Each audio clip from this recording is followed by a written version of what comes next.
திருவாவடுதுறையில் மிக பழமையான அன்னைக்கு வழிகாட்டிய விநாயகர் ஆலய மகா கும்பாபிஷேகம் திருவாவடுதுறை ஆதினகர்த்தர் முன்னிலையில் நடைபெற்றது. மயிலாடுதுறை மாவட்டம் குத்தாலத்தை அடுத்துள்ளது திருவாவடுதுறை.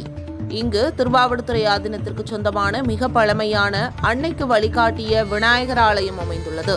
இந்த ஆலய மகா கும்பாபிஷேகத்தையொட்டி யாகசாலை அமைத்து புனித நீர் கடங்கள் வைத்து கடந்த 14ஆம் தேதி கணபதி ஹோமம் நடத்தி 4 கால பூஜைகள் நடைபெற்றது.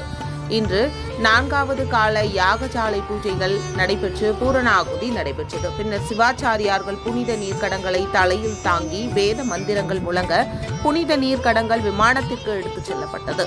பின் திருவாவடுதுறை ஆதீனம் ஸ்ரீ அம்பலவான தேசிக பரமாச்சாரியார்கள் முன்னிலையில் சிவாச்சாரியார்கள் மந்திரங்கள் ஓதி கடங்களில் உள்ள புனித நீரை விமான கலசத்தில் ஊற்றி கோவிலில் மகா கும்பாபிஷேகம் சீரும் சிறப்புமாக நடைபெற்றது.